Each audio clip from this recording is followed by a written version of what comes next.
Hey there.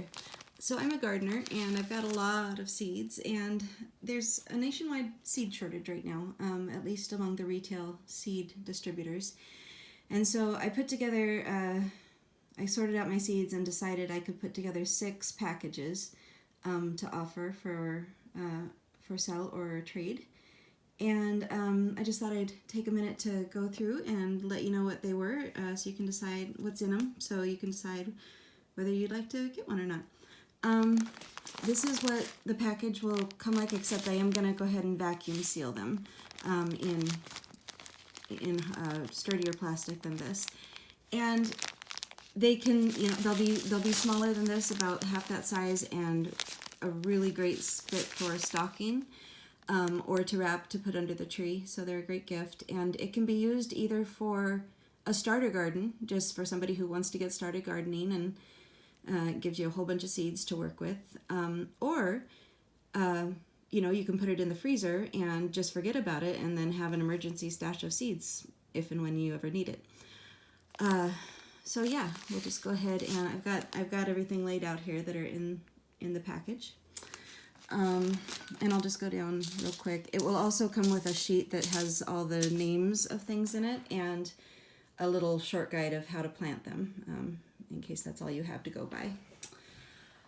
So we've got radishes, which is our fastest growing sort of vegetable, and it can be roasted and made into something that doesn't resemble radishes at all. If you don't like radishes, it can actually turn into a nice side dish, almost like potatoes, if you just roast it. So down here we've got lettuce, we've got romaine, mini lettuce, that'll be like a little tennis ball sized head. Loose leaf lettuce, which doesn't take long at all. You'd have some of that in a couple of weeks if you planted it in full sun. Spinach. Arugula, which is a nice spicy lettuce. Over here we've got choy. This is bok choy or pak choy. And it's, well, if you don't know what it is, it's a tasty little green. Kale. A lot of kale seeds in there, so you could do quite a bit of kale. Brussels sprouts. A cabbage blend. Those will each be like a 2-foot wide cabbage. Cauliflower. And we've got cucumbers there. And Malabar spinach. Malabar is a climbing vine, and it produces a lot of food, and it's very beautiful. Okra, which I have not actually grown yet, but there you go, you can try it. All right, I'm going to go back over here to the herbs. This whole section is different herbs, and we've got St. John's wort, thyme, garlic chives, catnip, oregano, borage, which is evidently good to plant with tomatoes, basil, dill, and cilantro. Down here we've got beans. We've got a bag of various bush beans, including those round ones are soybeans, which have a lot of protein in them. And 1 fava bean per pack. They're very large, and in an emergency situation, you probably want to grow these out for seeds, the first crop, and then put it right back in the ground to grow a second crop that summer for eating. But you'll have a lot more seeds that way. But if this is all you need, that's all you need. Here are some pole beans. So the difference between bush and pole is bush stand alone, and they need about a foot or 2 of space each. Pole beans grow up a trellis or a corn stalk, or just anything it can climb.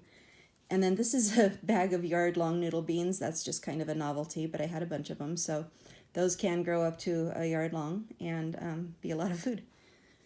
And then speaking of corn, we've got some hard corn here, various heirloom hard corn, and those can be ground for flour to make tortillas, etc.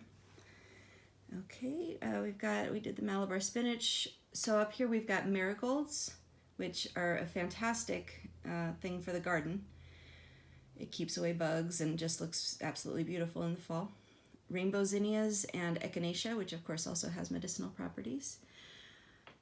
We've got Tycho and giant sunflowers, and they're in the same pack, but you'll be able to tell the difference. Tycho are pretty small and giants are quite large. We've got cantaloupe melon, a mix of onion seeds. Onions don't actually grow super fast from seeds. You'll probably only get green onions from those unless you've got an indoor setup or you live in a warmer climate. We've talked about all of those things, so we'll move over here to the last aisle.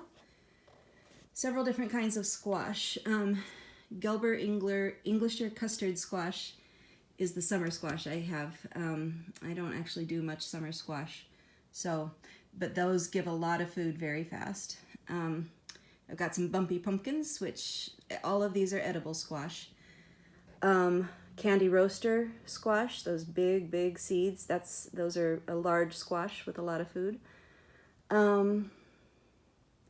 Massive butternut squash, and also up here we have honey nut squash, which are a tiny honey nut squash, and both of those are resistant to bugs. It doesn't mean you won't have squash bugs, but they'll have a lot harder time eating those squash than they would other. So that's all that's in the pack, and like I said, also a little guide to how to plant everything in here. And let me know if you have any questions. Thanks.